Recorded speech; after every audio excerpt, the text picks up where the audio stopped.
En toute vérité, 11h midi sur Sud Radio, Alexandre Devecchio. En toute vérité, chaque dimanche, entre 11h et midi sur Sud Radio, sécurité, économie numérique, immigration, écologie. Pendant 1 heure, chaque semaine, nous débattons sans tabou des grands enjeux pour la France d'aujourd'hui et de demain. Cette semaine, nous avons le plaisir de recevoir Isabelle Lasserre et Henri Guénaud. Isabelle Lasserre est journaliste et correspondante diplomatique au Figaro. Elle est l'auteure de Macron-Poutine, les liaisons dangereuses, qui vient de paraître aux éditions de l'Observatoire. Un essai dans lequel elle décrypte les relations entre le président français et le chef de l'État russe. Selon elle, Emmanuel Macron fait preuve d'un certain aveuglement à l'égard de Vladimir Poutine, avec lequel il est, selon elle, illusoire de vouloir négocier. Henri Guénaud est sur une ligne toute différente. L'ancien conseiller de Nicolas Sarkozy, qui se veut réaliste, espère une issue diplomatique rapide pour éviter une escalade mondiale. De quoi la politique étrangère d'Emmanuel Macron est-elle le nom? Sa politique russe est-elle réaliste ou naïve? La France n'a-t-elle pas toujours fait preuve d'un certain romantisme dans sa relation à la Russie? L'issue du conflit peut-elle être autre que diplomatique? Ne faut-il pas tout faire pour éviter une guerre totale contre la Russie? Tout de suite, les réponses d'Isabelle Lasserre et Henri Guénaud, en toute vérité. En toute vérité sur Sud Radio, Alexandre Devecchio. Henri Guénaud, Isabelle Lasserre, bonjour. Bonjour. Alors commençons par une question d'actualité. Le président français et son homologue ukrainien se sont rencontrés dimanche dernier à l'Élysée. Que faut-il retenir de cette rencontre? La France a renouvelé sa promesse d'envoyer des chars. Devait-elle céder pour les avions, Isabelle Lasserre? Je crois qu'elle n'a pas cédé pour l'instant. Enfin, en tout cas, non, elle a... Devait-elle? C'était ma question. Oui. Il a promis des chars, mais pas des avions. Il a promis... à moitié des avions, c'est-à-dire que quand on forme des pilotes, il paraît difficile de ne pas fournir des avions dans la foulée. Mais ce qui se passe, c'est que en fait, il y a une proposition de coalition internationale et la France, les Mirages français ne suffiront pas, sans doute, pour équiper la flotte aérienne ukrainienne. Donc c'est en fait la clé aujourd'hui n'est pas à Paris, mais elle est à Washington. C'est-à-dire que pour l'instant, il y a un verrou américain.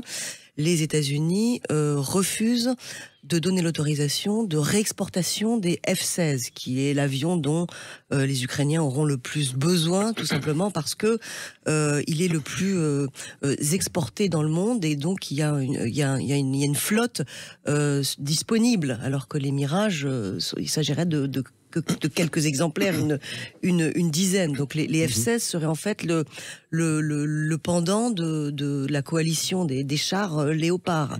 Donc c'est ça qui est en jeu aujourd'hui. Et si la France a traîné un petit peu, c'est que en fait tout s'organise de manière assez collective.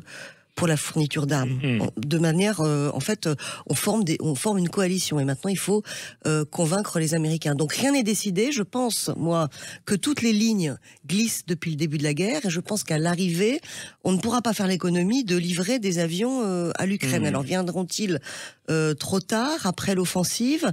Serviront-ils en fait surtout après l'offensive pour défendre ce qu'auront récupéré les Ukrainiens de leur territoire? Tout ça est encore assez flou, mais on assiste exactement aujourd'hui au même débat qui avait secoué les capitales européennes et occidentales avec les chars lourds. C'est-à-dire qu'au début on dit non, et puis finalement on dit à moitié oui, et on va sans doute lâcher les avions sur Kiev un jour. Toutes les lignes glissent, dit Isabelle Lasserre. Alors elle pense que c'est inévitable. Hein. Je pense que c'est ce que vous aviez en tête, que vous avez suggéré. Est-ce que vous pensez justement que c'est une ligne rouge qu'on franchit de plus et que c'est inquiétant? Oui, d'abord, Henri Guénaud. Savoir si c'est inévitable, mais probablement ça s'appelle l'escalade. Et depuis le début, on fait ce qu'on n'a pas envie de faire, qu'on finit par faire quand même. Je veux dire, à part des pays de l'Est, en tout cas la Pologne, les pays baltes, qui ont envie d'aller le plus loin possible, les pays occidentaux font, contre mauvaise fortune, bon cœur, si on peut dire, participe contre mauvaise fortune, bon cœur, à cette espèce de surenchère. Au début, on voulait livrer des armes non létales. On ne sait pas très bien ce que c'est que la différence entre les létales et les non létales, mais enfin, voilà. Après, on est passé aux armes létales, puis il fallait pas des armes à longue portée, puis on commence à aller à longue portée. Il fallait pas de chars, mais finalement on donne des chars. D'abord des chars légers, on voulait pas les chars lourds, puis finalement on donne des chars lourds. On voulait pas d'avions, et on finira probablement par donner des avions. Vous êtes d'accord sur ce point? Une espèce d'engrenage dont on ne sait pas où il nous mène. Voilà, c'est ma préoccupation et mon inquiétude majeure, c'est que la guerre c'est ainsi. Et la guerre, nous sommes dedans. Il faut arrêter d'expliquer que nous ne sommes pas co-belligérants. D'accord, nous n'avons pas envoyé, encore qu'il y a des représentants des forces spéciales d'un certain nombre de pays sur place en Ukraine, mais on n'a pas envoyé des unités militaires constituées, mais on tue quand même on tue les Russes avec des armes françaises, américaines. On est donc co-belligérants, et on voit bien que les lignes rouges de cette co-belligérance ne cessent de se déplacer. Alors on peut s'en réjouir, ou trouver que c'est normal, que c'est très bien ainsi, ou bien s'en inquiéter. Comme moi je m'en inquiète plutôt. Si je peux dire un mot sur l'escalade, puisque moi je pense que c'est prendre le problème à l'envers, pour 2 raisons sur le terme d'escalade. D'abord, ce n'est pas les pays occidentaux ni l'Ukraine qui ont escaladé, c'est la Russie qui escalade depuis extrêmement longtemps, en envahissant ses voisins, en bombardant les villes, etc. Et par ailleurs, de manière plus contemporaine, l'escalade n'a jamais eu lieu. C'est-à-dire que tout ce qu'ont redouté les Européens depuis le début, d'abord avec les chars lourds, les Américains avec les patriotes, c'est-à-dire le franchissement d'une nouvelle étape du côté de la Russie, force est de constater que si les lignes glissent chez nous, elles ont aussi, depuis le début de la guerre, glissé au Kremlin. C'est-à-dire que toutes les supposées lignes rouges qu'avait imposées Vladimir Poutine vis-à-vis de l'aide ukrainienne n'ont pas non plus été respectées. Et aujourd'hui, plus personne ne prend au sérieux la menace nucléaire de la Russie. Donc l'escalade, elle est pour moi du côté russe. Et après, il y a une autre manière de voir le problème. Est-ce qu'on a raison de ne plus la prendre au sérieux, cette menace nucléaire ? Écoutez, je pense qu'il faut toujours la prendre au sérieux. Je pense qu'aujourd'hui, on a un garde-fou quand même, qui n'était pas forcément le cas au début de la guerre, ce qui est le garde-fou chinois. C'est-à-dire que les Chinois, Xi Jinping, a quand même, à plusieurs reprises, prévenu Vladimir Poutine que c'était, là pour le coup, une ligne chinoise qu'il ne fallait pas franchir. Donc c'est à peu près, c'est pour l'instant cette menace, il faut la prendre au sérieux, mais elle n'est pas forcément sérieuse. Par ailleurs, le jour où, c'est quand même quelque chose qui est suivi de très très près par les services de renseignement et notamment par les Américains, avec moult satellites, photographies, etc. Et pour l'instant, il n'y a pas eu de mouvement. Alors ça ne veut pas dire qu'il n'y en aura pas dans 3 mois. Ça ne veut pas dire que si la semaine prochaine les Ukrainiens essayent de récupérer la Crimée et bombardent la Crimée de manière massive et font partir les Russes qui tiennent la Crimée aujourd'hui, ça ne veut pas dire que Vladimir Poutine ne franchira pas une nouvelle étape. J'en sais rien. Alors, mais il y a juste pour finir, il y a 2 manières de. Personne ne veut la guerre totale. Personne ne veut une guerre qui n'en finisse pas. Force est de constater que pour l'instant aujourd'hui, les Occidentaux ont relativement bien manœuvré justement pour éviter d'abord la co-belligérance, puisque comme on n'est pas sur le sol, pour moi, il n'y a pas de colligérance au sens de la définition de co-belligérance, et il n'y a pas d'extension du conflit. Et finalement, on peut aussi se dire que la meilleure manière de terminer cette guerre le plus rapidement possible, ce qui devrait être l'objectif de tout le monde, enfin qui n'est pas celui de Vladimir Poutine sans doute, c'est peut-être aussi de fournir tous les équipements nécessaires à l'Ukraine pour que l'Ukraine puisse justement la terminer le plus vite possible. Henri Guénaud, vous vouliez répondre sur la Crimée. Ça a été un scénario évoqué par Isabelle Lasserre. Est-ce qu'il faut aller jusqu'en Crimée? Là, on serait sur le territoire russe d'une certaine manière. Avant de parler de la Crimée, je reviens sur les lignes rouges. C'est précisément le danger. Vous savez, moi, ça me rappelle les spéculateurs en bourse. Bon, les prix montent. Je ne vais pas vendre parce qu'ils vont encore monter. Et ils montent encore. Donc je ne vends pas parce qu'ils vont encore monter. Et puis ils montent. Voilà. Et comme ça, on monte petit à petit. Pas de raison de ce prix puisqu'il ne baisse pas. Puis un jour, ça s'effondre. Et vous perdez tout. Vous n'avez plus que vos yeux pour pleurer. C'est pareil, là, on spécule. C'est-à-dire que, la ligne rouge, elle est franchie. Parfait. On peut donc aller plus loin. La seconde, on franchit. Bon, on peut donc aller plus loin. Voilà, jusqu'au jour où la ligne rouge, elle sera franchie ardemment par ceux qui pensent qu'on peut la franchir.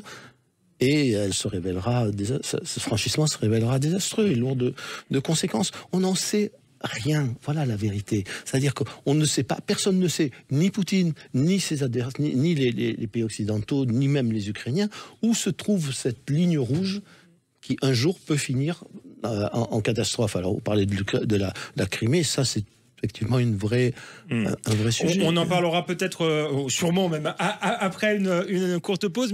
Merci Henri Guénaud, merci Isabelle Lasserre. On continue à parler de cette guerre en Ukraine, et notamment on parlera du livre d'Isabelle Lasserre, Les liaisons dangereuses, Macron-Poutine, qui vient de paraître aux éditions de l'Observatoire. On se retrouve sur Sud Radio en toute vérité après une courte pause. En toute vérité, 11h midi sur Sud Radio, Alexandre Devecchio. Nous sommes de retour sur Sud Radio avec la journaliste du Figaro, Isabelle Lasserre, auteure de Macron-Poutine, Les liaisons dangereuses, qui vient de paraître aux éditions de l'Observatoire. Et avec Henri Guénaud, ancien conseiller de Nicolas Sarkozy. Nous parlons de la guerre en Ukraine. Avant la pause, on parlait de la question des lignes rouges. Est-ce qu'un jour une ligne rouge sera franchie qui nous conduira à l'escalade ? Et avant la pause, Henri Guénaud évoquait la question de la Crimée. Donc je vous repose la question, est-ce que ça pour le coup c'est une ligne rouge, puisque les Russes considèrent la Crimée comme leur territoire aujourd'hui? Mais je ne sais pas si c'est une ligne rouge dans leur tête. Posons-la autrement. Est-ce qu'il faut dire à Zelensky... Est-ce que moi je pense que ça peut être une ligne extrêmement dangereuse à franchir? Oui. Voilà, maintenant, je ne sais pas ce qu'il y a dans la tête de Poutine. Vous savez, à la veille de l'invasion, on me demandait sur un plateau si je pensais qu'il allait rentrer. Je dis, je ne suis pas dans la tête de Poutine. Tout le monde faisait des hypothèses. Voilà, je n'en sais rien. Dans la tête de Poutine ou d'autres, hein. Parce que personne ne sait ce que donnerait en Russie une invasion de la Crimée par les troupes ukrainiennes. Voilà, personne. Elle peut aboutir à une décision inconsidérée de Poutine, elle peut aboutir aussi à un effondrement du régime, elle peut aboutir... Et là, qu'est-ce qu'il en sortira? Est-ce qu'il en sortira un régime pacifique ou bien un régime encore plus belliqueux? Personne n'en sait rien. On joue avec le feu et on prend un risque, à mon avis, terrible. Ma conviction profonde est que la Crimée ne deviendra probablement pas ukrainienne. D'ailleurs, elle était dans l'histoire, non? Enfin, je veux dire, c'est une discussion qui n'a... L'Occident a une façon de raisonner sur ces problèmes-là qui est assez étonnante, je trouve, et qui consiste à dire, il y a le droit international, l'intangibilité des frontières. Si les frontières avaient été intangibles, aucun des pays occidentaux n'aurait les frontières qu'il a aujourd'hui. Hein. Voilà. Oui, mais si on s'amuse à violer les frontières, si on viole la frontière française, je pense que... bien sûr, la frontière française, ce sera la guerre. De la même manière. Ce sera la guerre. On a violé la frontière française en 1870. La France a perdu la guerre, elle a perdu l'Alsace et la Lorraine. Il y a eu une autre guerre ensuite où la France a récupéré l'Alsace et la Lorraine, où l'Allemagne a perdu. Et 7 millions d'Allemands après la guerre qui étaient dans des pays... quand on a redécoupé la carte de l'Europe, qui était dans des pays extérieurs, ça a redonné un certain nombre de conflits. C'est la vie des nations, la question et la vie des peuples. Comment on essaie de limiter ce genre de situations dans lesquelles les peuples s'entretuent? Alors, il y a le droit, mais le droit suppose que les deux parties soient d'accord pour régler leurs problèmes par le droit. Quand le droit ne suffit plus, il faut de la politique. C'est-à-dire que là, on bricole avec le droit. Ou alors il faut imposer à l'autre la nécessité de respecter le droit international. Sur la Crimée, on parlait des lignes rouges. Mais le droit attendez. Est-ce que l'Occident doit armer l'Ukraine pour qu'elle reprenne la Crimée, ou est-ce que ça peut être une discussion avec Zelensky pour dire c'est pas notre objectif? Écoutez, moi je sais pas, vous n'avez pas l'air de tenir en grande estime le droit international, mais la Crimée est ukrainienne. C'est pas seulement un truc d'occidentaux, c'est-à-dire qu'il y a des frontières qui sont celles de 1991 qui ont été reconnues par tout le monde avec la Crimée ukrainienne, y compris par la Russie. y compris par la Russie. Vladimir Poutine, au début, n'a absolument jamais remis en cause le caractère ukrainien de la Crimée. Et si la Crimée ne devait pas être ukrainienne, elle ne serait pas, ou ni russe. En fait, la Crimée, initialement, était surtout tatare. Donc, s'il y a un peuple à laquelle la Crimée doit appartenir, si elle n'appartient pas à la Crimée, à la Russie ou à l'Ukraine, c'est tatar. Oui, moi, je pense Staline les a expulsés en grande partie. Ne refaisons pas l'histoire de la Crimée, mais même si là, il y a eu les frontières internationales, là, on est dans un contexte de guerre. Est-ce que c'est une marge de négociation aussi? Est-ce qu'on plaçons-nous dans la tête des Ukrainiens? Est-ce qu'on ferait la même chose? Est-ce qu'on aurait fait la même chose pour l'Alsace et la Lorraine en disant, puisque les Allemands la veulent, est-ce que vraiment il faut essayer de récupérer l'Alsace et la Lorraine? Est-ce que vraiment c'est si indispensable que ça? Enfin, c'est complètement insensé. C'est aux Ukrainiens de décider s'ils veulent récupérer leur territoire, si à l'issue de leur contre-offensive. Sauf que nous les armons. Si à l'issue de leur contre-offensive, ils n'arrivent pas à récupérer la Crimée et que Volodymyr Zelensky considère qu'il est de son intérêt de négocier avec Moscou, je sais pas, une parenthèse pour la Crimée pendant, je sais pas, 30 ans, 40 ans. Après tout, les Occidentaux n'avaient pas reconnu les pays baltes quand ils étaient envahis par l'Union soviétique. Pourquoi pas? Mais c'est à lui de le décider. C'est pas à nous de décider si un peuple, un pays doit ou non récupérer une partie de son territoire. Ça m'appelle le mot d'un éditorialiste du New York Times, pourtant assez pro-croisade américaine, qui disait au début de ce conflit, si j'étais ukrainien, je ferais comme Zelensky et comme les Ukrainiens, mais je suis américain. Voilà, pour dire, voilà, moi je suis pas ukrainien, je suis français, donc j'oblige absolument pas les Ukrainiens, mais je ne souhaite pas qu'on aide les Ukrainiens à reprendre la Crimée. Moi, je souhaite que la France, elle est dans cette affaire comme dans pratiquement tous les conflit où elle a été la France, c'est pas toujours été le cas, hélas, mais qu'elle cherche les voies d'une sortie de ce conflit. Voilà, c'est pas et la pousser, encourager, la considérer que c'est une condition absolument nécessaire à tout retour de la paix, que la Crimée revienne à l'Ukraine, me paraît pas ni responsable ni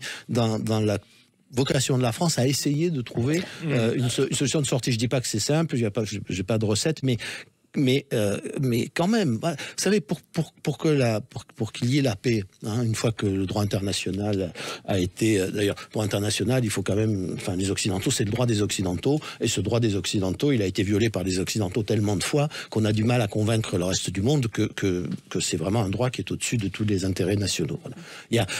On est en train d'oublier deux choses sur les relations, dans les relations internationales, comme dans les sociétés, et en particulier les sociétés occidentales, que l'histoire se répète peut-être pas, mais la nature humaine, elle ne change pas. Voilà. Et que donc nous avons affaire avec la nature humaine et avec ce qu'elle contient de violence.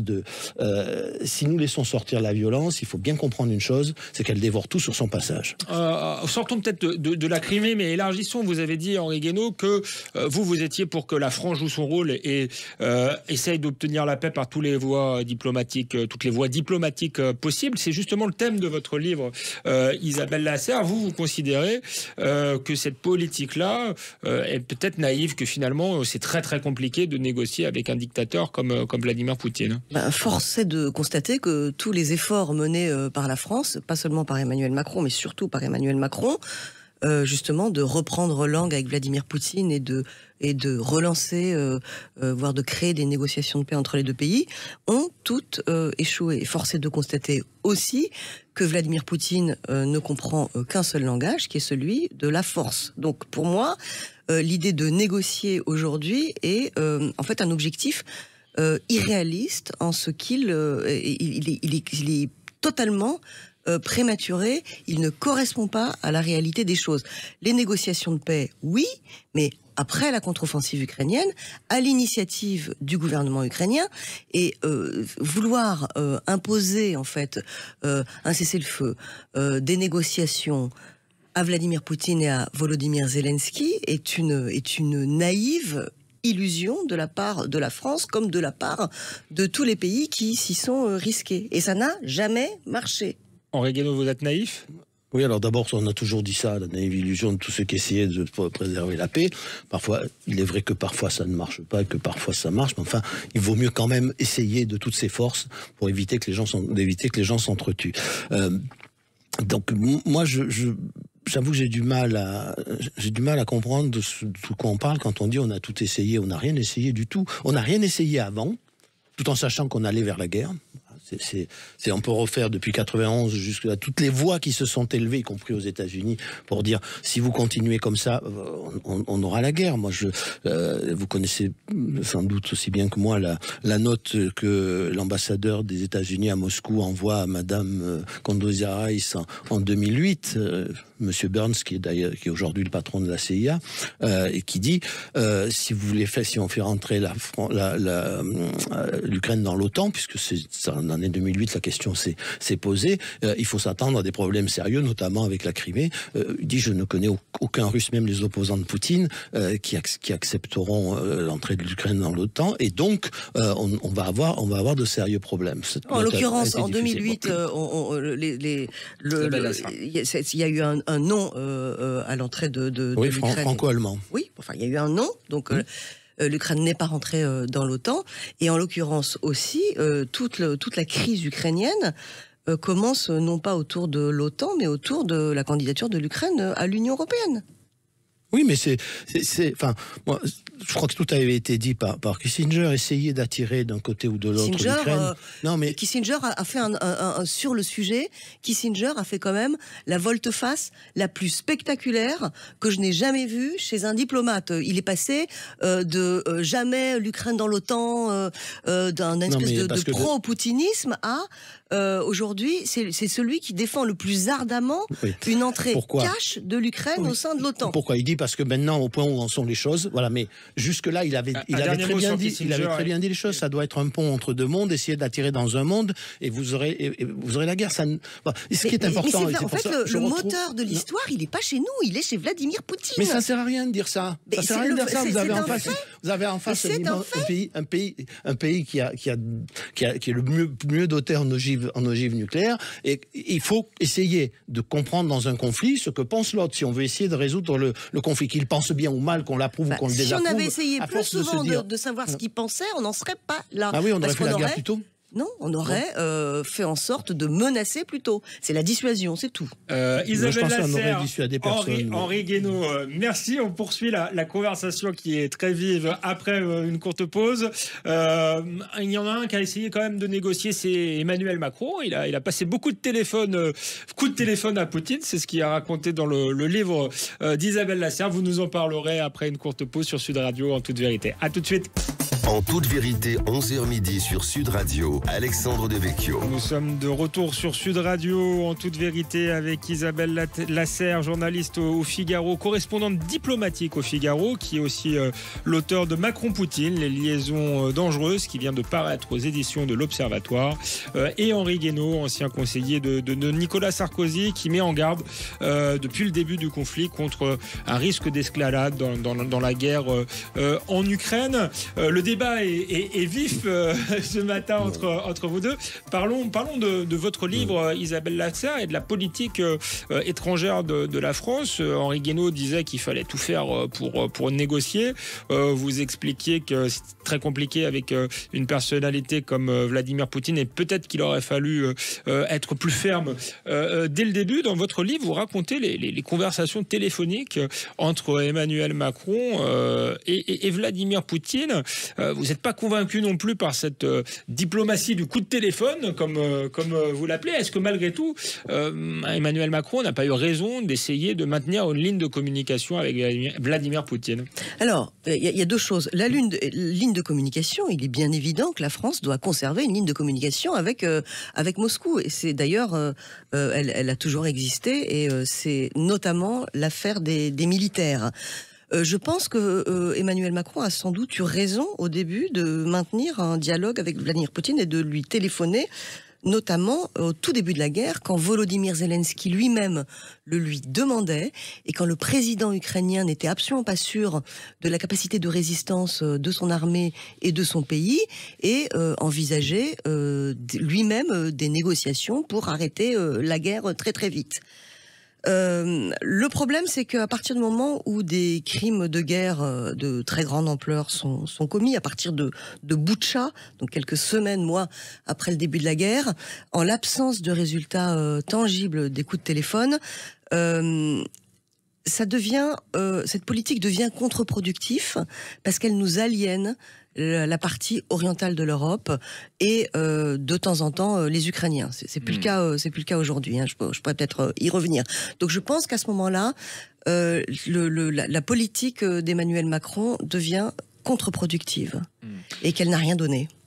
Henri Guénaud, est-ce qu'il avait raison de tout essayer? Est-ce qu'il y a une forme aussi de diplomatie spectacle parce qu'il s'est fait filmer effectivement en train de passer ses coups de téléphone? On était beaucoup plus dans le spectacle que dans la négociation.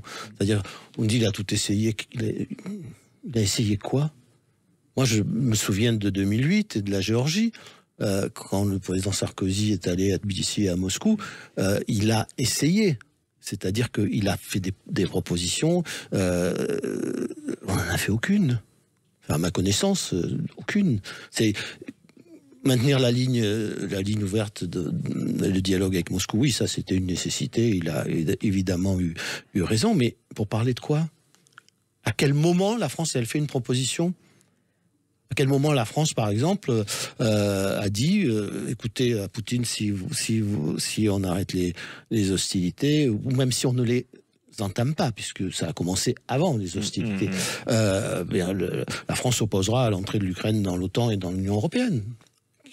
Est-ce que, si on fait ça, vous renoncez à envahir l'Ukraine ou vous arrêtez les hostilités? Quand l'a-t-on proposé? Quand a-t-on proposé de donner éventuellement un statut spécial aux régions russophones qui étaient en sécession? Qu'a-t-on proposé que la France aurait très bien pu accomplir, puisque pour toutes ces questions, il faut l'unanimité, au moins pour l'Europe et pour l'OTAN. Quand la France a-t-elle proposé ce que l'Allemagne et la France ont fait en 2008 en disant non, nous opposerons à ce que l'Ukraine et la Géorgie rentrent dans l'OTAN? À quel moment y a-t-il eu une seule proposition qui permette d'entamer une discussion? Quitte à ce qu'après on se rende compte que c'est une impasse, mais on n'a rien essayé.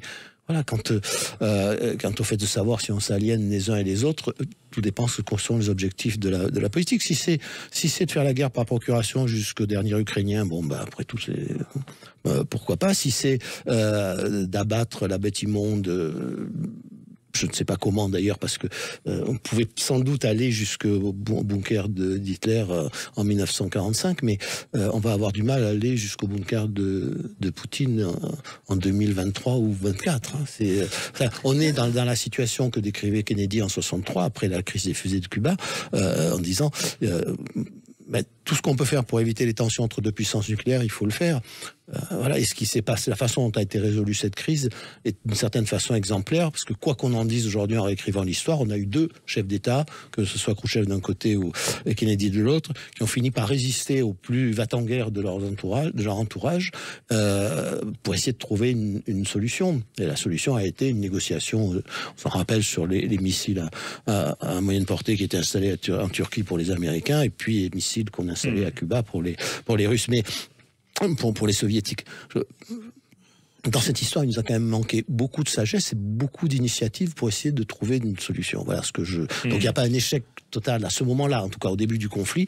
C'est pas tellement un échec de la solution diplomatique ou de la négociation, c'est qu'il n'y a jamais eu au fond d'amorce de négociations et de propositions pour résoudre ce conflit. Isabelle Lasserre, est-ce qu'on aurait pu proposer des choses? Est-ce que vous y croyez? Et ensuite, dans ce qu'évoque Henri Guénaud, la volonté de certains peut-être de faire tomber le régime, est-ce que c'est un risque, quelque chose, une option à laquelle vous croyez ou pas? Depuis le début, Emmanuel Macron a essayé d'influencer Vladimir Poutine.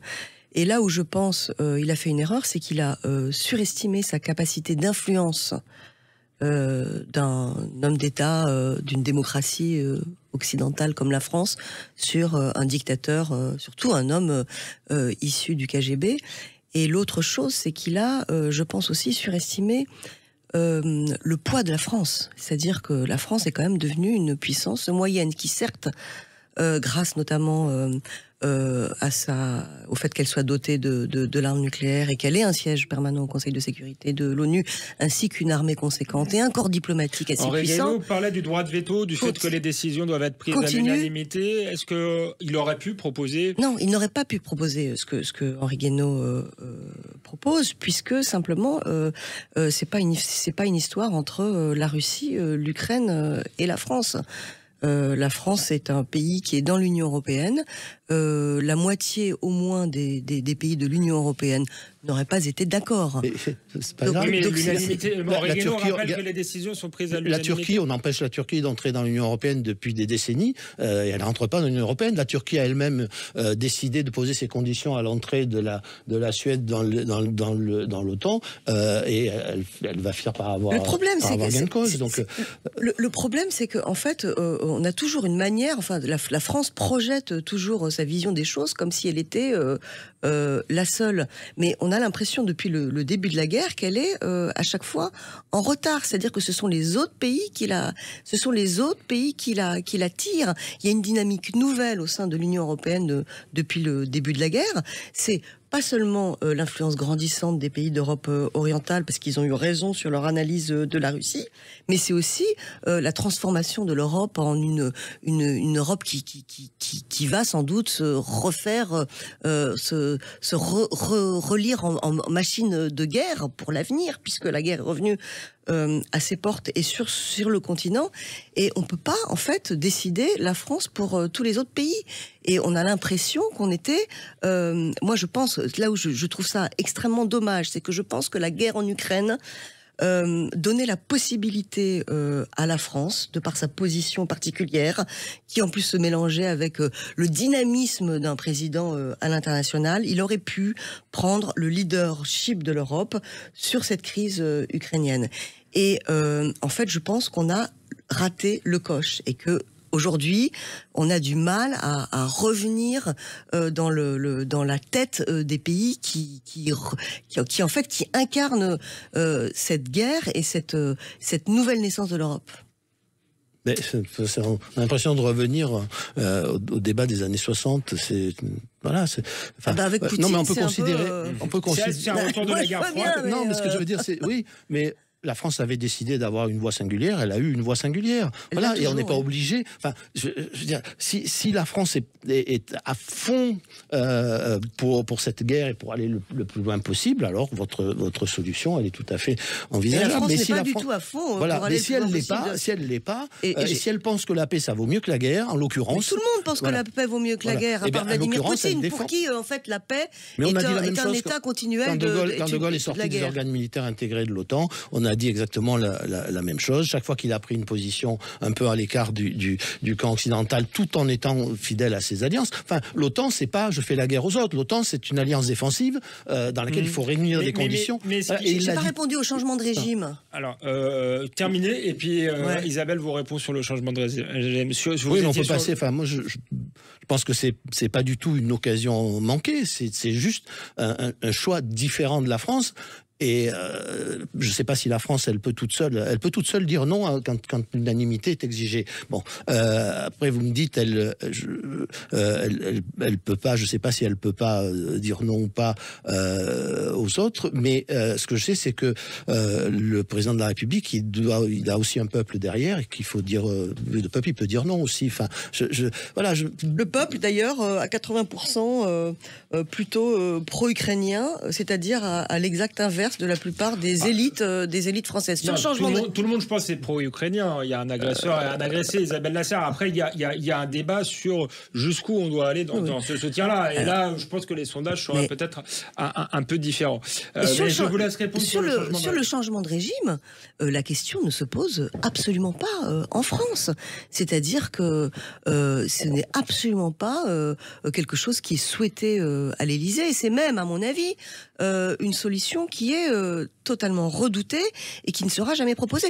Même chose au sein de l'administration Biden. Hein. Si Biden freine vraiment sur les FCFS, c'est en partie à cause de ça. Personne à Washington, à Paris, à Berlin ne veut prendre le risque d'un effondrement du régime. C'est d'ailleurs la même chose en Chine. Alors il y a d'autres pays au sein de l'Union européenne et les Ukrainiens qui considèrent que les choses ne seront pas forcément pires après, et que de toute façon il faut se débarrasser de ce régime, et que en fait le chemin vers la démocratie passera par là. En vérité, personne ne sait ce qui va se passer, et personne ne sait si ce sera pire, pareil ou moins bien. Merci Isabelle Lasserre, merci Henri Guénaud. On se retrouve après une courte pause. On termine effectivement ce débat. On a beaucoup parlé de la voix singulière de la France. Est-ce qu'elle a une voix tout court? C'est une question que j'aurais envie de vous poser après la pause. À tout de suite sur Sud Radio en toute vérité. En toute vérité, 11h midi sur Sud Radio, Alexandre Devecchio. Nous sommes de retour sur Sud Radio en toute vérité, où on débat de la guerre en Ukraine. Jusqu'où faut-il aller? Faut-il craindre l'escalade? On est avec Isabelle Lasserre, auteure de Macron-Poutine, les liaisons dangereuses. Ça vient de paraître aux éditions de l'Observatoire. Et avec Henri Guénaud, ancien conseiller de Nicolas Sarkozy, qui voulait réagir aux derniers propos d'Isabelle Lasserre sur le changement ou pas de régime, avec une partie des pays de l'Europe de l'Est qui finalement souhaiterait se débarrasser définitivement de Vladimir Poutine, et avec le reste de l'Occident qui est beaucoup plus sceptique. Je ne sais pas si je résume bien, Henri Guénaud. En tout cas, vous vouliez rebondir là-dessus. Oui, parce que c'est un des sujets majeurs de ce débat. Prendre le risque d'un effondrement du régime, voire chercher à tout prix l'effondrement du régime, ou même, comme à un moment donné l'ont imaginé les Polonais, aller jusqu'à la dislocation de la Fédération de Russie. Hein, c'était l'hypothèse Lech Walesa. On ne sera pas tranquille tant que la Fédération de Russie sera debout, et on a eu tort en 91 de ne pas pousser de ne pas pousser plus loin. Je comprends très bien que la plupart des pays occidentaux, des États-Unis jusqu'à l'Allemagne, considèrent que ce serait prendre un risque considérable avec la stabilité du monde. Voilà, personne ne sait sur quoi cela déboucherait, mais justement, cette espèce de vide hallucinant que constituerait la dislocation de la Fédération de Russie, voire même l'effondrement du régime, parce que on n'aura pas les démocrates, il faut pas rêver, hein, si le régime est renversé, on aura les hyper-nationalistes qui iront sans doute beaucoup plus loin. Parce que les principaux opposants à Vladimir Poutine aujourd'hui, ce sont une ligne plus dure que la sienne, c'est ça? Oui, ils sont plus durs, et les démocrates, ils sont partis pour la plupart, et en tout cas, ils n'ont pas d'emprise très profonde dans le pays, en pleine guerre. Il y en a un qui a cette emprise, il s'appelle Navalny, et il est en prison.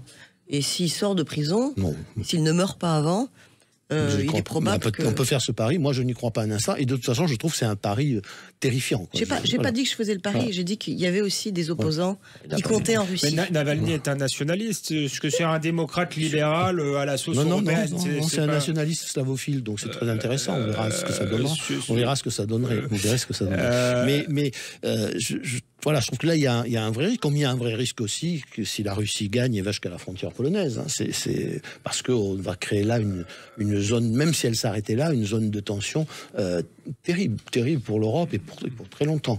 Voilà, donc c'est pour ça, dans tous les cas de figure, l'issue risque d'être absolument dramatique. Donc, il faut trouver un moyen d'arrêter ça. Et pardon, mais les Occidentaux ont les moyens, à au moment où ils le jugeront nécessaire, de réfréner les ardeurs des Donc c'est un nouveau Munich, quoi. On est à nouveau en 38. Non, mais c'est une question que je pose. Dans quel état ressort le monde occidental, qui déjà est complètement contesté, mis en difficulté par tout le Sud global, et dans quel état ressort l'Union européenne si elle n'est pas capable, en fait, de faire respecter les valeurs de la démocratie, et si elle cède face à celles de la dictature? Comment on sort de ça? Quel est le nouveau monde occidental si on cède à Vladimir Poutine? Qu'est-ce qui reste de nos valeurs? Qu'est-ce qui reste de la démocratie? Non, la démocratie, quand on voit ce que les démocraties occidentales sont en train d'en faire, on est quand même très... Oui, mais je préfère vivre dans des démocraties Non, occidentales imparfaites que dans des dictatures. Je ne sais pas si vous avez vécu à Moscou. Non, il ne s'agit pas de savoir si elles sont parfaites ou imparfaites. Il s'agit de savoir dans quel état de crise elles sont aujourd'hui et ce qui les menace de l'intérieur. Bien sûr. Donc, c'est pas... C'est un autre sujet. Il faut arrêter avec Munich. Si. Non, mais Munich, dès la guerre de Corée... La guerre ou la paix? Dès la guerre de Corée, on a... il y a un article du Monde, c'est faut éviter un Munich asiatique. On a dit pareil pour le Vietnam. On a dit pareil pour l'Afghanistan. Enfin, je veux dire, c'est vraiment on est entre le syndrome de Munich. C'est tout le monde, toute personne qui n'est pas d'accord avec l'Occident ou qui est un dictateur, un régime autoritaire ou un totalitarisme religieux, c'est Hitler. Comme ça, on n'a plus à se poser de questions pour savoir si c'est quand même exactement la même chose qu'Hitler. Si c'est la même chose qu'Hitler... Ah, j'ai pas dit ça. Hein. Non, mais si on parle de Munich... Justement. Quand on parle de Munich, le sous-entendu, c'est qu'on est en face d'Hitler. Bon, si on est en face d'Hitler, alors il ne faut pas hésiter, il faut y aller, il faut même envoyer des troupes, il faut risquer la guerre nucléaire, parce qu'on sait qu'Hitler ira jusqu'à l'anéantissement, jusqu'à l'apocalypse. Hein. Voilà, si Hitler avait eu... À l'époque, on le savait, certains disaient non. De quoi? À l'époque de Munich, certains pensaient qu'Hitler pouvait se raisonner à un moment ou à un autre. On ne savait pas de quoi il s'agissait. On fait dire d'ailleurs à Munich ce que Munich n'a pas dit, n'a pas représenté. Il y avait à l'époque des hommes politiques qui sous-estimaient la menace hitlérienne, de bonne foi d'ailleurs, sans doute. Oui, mais la menace hitlérienne, elle pouvait pas déclencher l'apocalypse mondiale. Là, enfin, à l'époque, déjà, on disait la paix, c'est mieux que la guerre. Oui, d'accord. Sauf que la paix, pour l'avoir, parfois. Mais c'est pas à Munich que ça s'est joué. Ça s'est joué bien avant. Vous touchez... Ça s'est joué bien avant. Mais quand on parle... Attendez, si, c'est intéressant. C'est intéressant, Munich. Vous ne pouvez pas envoyer des armées françaises en Tchécoslovaquie.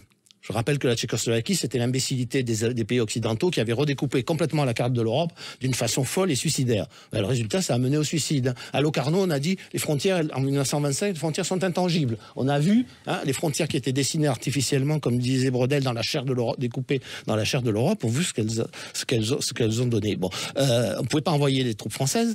Mais la France avait un accord avec l'Union soviétique et les soviétiques étaient prêts à aller aider les Tchèques. Bon, c'était les seuls qui le pouvaient. Est-ce que les Polonais allaient les laisser passer, avec qui nous avions aussi un accord? Les Polonais ont dit non. Nous, de toute façon, pour nous, les Russes sont des sauvages. On dit à l'ambassadeur de France à l'époque à Varsovie, tandis qu'au moins les Allemands, ce sont des Européens. On a vu la suite. On a vu la suite. Je dis pas du tout que Staline c'était beaucoup mieux, mais quand même, on a vu la suite. Donc, est-ce il faut pas recommencer toutes ces histoires? Je suis d'accord. Les réalités géopolitiques. De toute manière, de faire référence de manière générale à ces années-là en permanence, je pense que ça quelqu'un a dit, un géopoliticien américain a dit, il y a le parti de Munich, enfin ceux qui ont le syndrome de Munich à Washington, c'est le parti de la guerre. Voilà, de la guerre tout le temps, contre tout le monde. Les anachronismes, effectivement, nous aident sans doute pas à comprendre le présent. Isabelle Lassard, dans votre livre, vous touchez du doigt peut-être le débat qui est le nôtre aujourd'hui. C'est finalement la division de l'Europe entre une Europe de l'Est qui, pour des raisons historiques, justement, est extrêmement hostile à la Russie, et une Europe occidentale qui est plus nuancée, voire pour la France qui est russophile. Comment on fait comme ça? Vous expliquez qu'il faut un rééquilibrage de l'Europe à l'Est. Est-ce que finalement, effectivement, ces pays de l'Est ont une expérience historique, mais ils ont aussi un contentieux historique. Donc, est-ce que il faut les laisser entraîner toute l'Europe dans leur vision?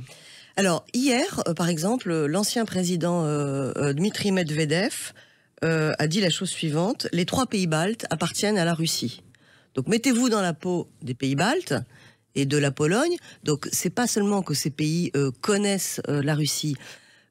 C'est pas seulement en fait qu'ils ont vécu dans leur chair en fait l'occupation de l'armée soviétique, puis parfois les attaques russes selon les pays depuis en fait l'effondrement de l'Union soviétique. C'est aussi que la menace se poursuit aujourd'hui. Il y a des tentatives de déstabilisation de la Russie en Géorgie, en Moldavie. Les pays baltes sont sans doute une cible, comme peut l'être la Pologne. Donc il est normal que ces pays, en fait, soient plus sensibles que la France et l'Allemagne, qui étaient jusque-là beaucoup plus concentrés sur le danger qui venait du Sud, et notamment l'islamisme et le terrorisme. Par ailleurs, ces pays ayant eu raison dans leur analyse de la Russie, ayant en vain tiré en fait la sonnette d'alarme pendant 10 jours, aujourd'hui, c'est vrai qu'on les entend parler plus fort. Et c'est vrai qu'il y a eu un certain rééquilibrage à l'Est, au sein de l'Europe. Il ne se traduit pas toujours, cela dit, dans les institutions de Bruxelles. Et il est aussi tempéré par le fait qu'il reste quand même 2 grands pays en Europe, qui est la grande puissance économique allemande et la puissance militaire française, qui va être compliqué à ces pays-là de doubler pour des raisons économiques, etc. Il y a un travail depuis 3 semaines ou 1 mois qui fonctionne assez bien en ce moment, qui est un travail de rapprochement de ces 2 visions. C'est-à-dire que l'Ouest a fait un pas vers l'Est et l'Est a fait un pas vers l'Ouest. Pour essayer d'établir une vision un peu plus consensuelle. On va voir si ça tient.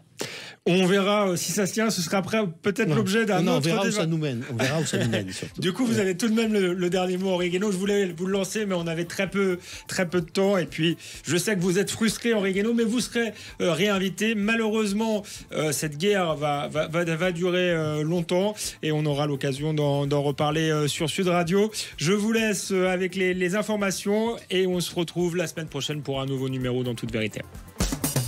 En toute vérité sur Sud Radio, Alexandre Devecchio.